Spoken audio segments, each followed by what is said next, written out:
तो टैक्स की दुनिया से एक बड़ी खबर आ रही है। हाँ बिल्कुल।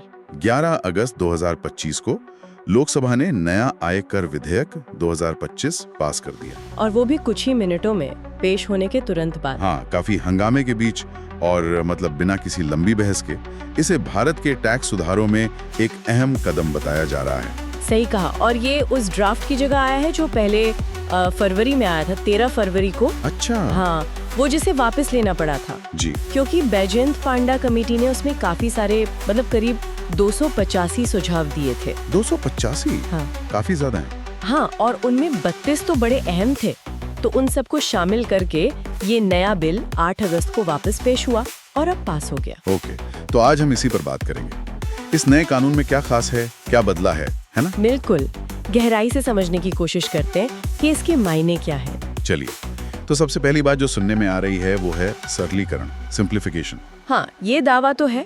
कहते हैं कि धाराएं मतलब सेक्शंस करीब 819 से घटाकर 536 कर दिए हैं। अच्छा। और चैप्टर्स भी 23 कर दिए हैं। शब्दों की संख्या भी कहते हैं लगभग आधी हो गई है। भाषा साफ और सीधी करने का इरादा लगता है। जी, मकसद यही है कि अस्पष्टता कम हो, समझने में आसानी हो, करदाताओं के लिए भी, प्रोफेशनल्स के लिए भी। लेकिन क्या ये वाकई आसान हुआ है? मतलब सिर्फ नंबर कम होने से? देखिए, ये तो लागू होने पर ही पता चलेगा, पर हाँ, कम धाराएं और सरल भाषा एक अच्छी शुरुआत तो है। उम्मीद है मुकदमेबाजी कम होगी। सही। अच्छा, दूसरी बड़ी बात है आधुनिकीकरण की। ये डिजिटल फर्स्ट, फेसलेस असेसमेंट। हाँ, ये बहुत बड़ा बदलाव है। मानवीय हस्तक्षेप कम करना। मतलब टैक्स ऑफिसर से मिलना जुलना कम। बिल्कुल, सब ऑनलाइन। इससे पारदर्शिता बढ़ेगी और भ्रष्टाचार पर भी लगाम लगने की उम्मीद है। पर क्या सब लोग इसके लिए तैयार हैं?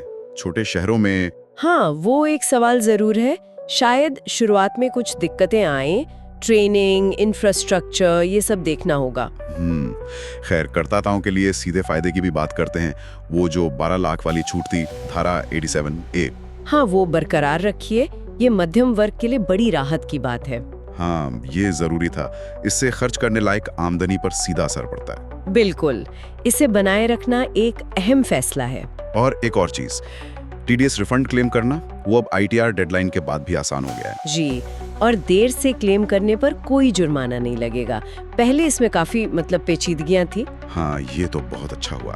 प्रक्रिया आसान हो रही है। और एक और बात, अधिकारियों को अब कोई भी सख्त कार्रवाई जैसे तलाशी वगैरह से पहले नोटिस देना होगा। अच्छा। हाँ, और जवाब देने का मौका भी देना होगा।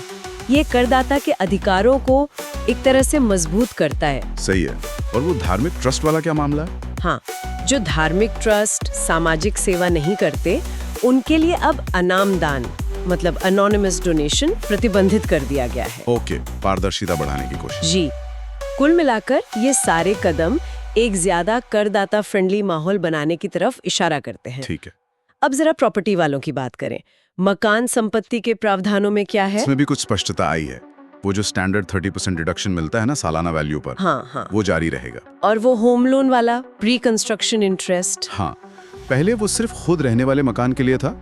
अब अगर प्रॉपर्टी किराया पर दी है, लेट आउट है, तो भी उसके मालिक प्री कंस्ट्रक्शन पीरियड के ब्याज पर कटौती क्लेम कर पाएंगे। अच्छा, तो इससे मकान मालिकों और निवेशकों को फायदा होगा। हाँ, थोड़ी राहत और नियमों में स्पष्टता। एक अहम सवाल, क्या टैक्स रेट बदले हैं या कोई फंडामेंटल पॉलिसी चेंज? नहीं, ये ध्यान देने वाली बात है। मौजूदा टैक्स दरों या मूल नीतिगत ढांचे में कोई बदलाव नहीं किया गया है, तो पॉलिसी में स्थिरता है। जी, जो कि कारोबार के लिए अच्छा माना जाता है। और अधिकारियों की शक्तियों का क्या, तलाशी, जब्ती, इनमें कोई बढ़ोतरी? नहीं, ऐसा कुछ नहीं है।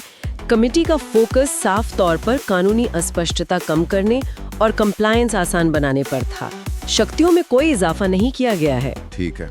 और आखिर में एक पेंशन वाला भी बदलाव है, हालांकि वो शायद अलग बिल में। हाँ, वो एक अलग कराधान कानून संशोधन विधेयक के तहत है, पर संक्षेप में बात यह है कि अब एकीकृत पेंशन योजना यानी यूपीएस से निकासी पर वैसे ही टैक्स लगेगा जैसे एनपीएस पर लगता है। मतलब टैक्स छूट और शर्तें एक जैसी। जी बिल्कुल, अलग अलग पेंशन योजनाओं में समानता लाने की कोशिश है। तो अगर हम सारी बातों को समेटें, मुख्य बातें क्या हैं? सरलीकरण, हाँ, सरलीकरण, डिजिटलीकरण, करदाता लाभ और राहतें, और नीतिगत स्थिरता। बिल्कुल।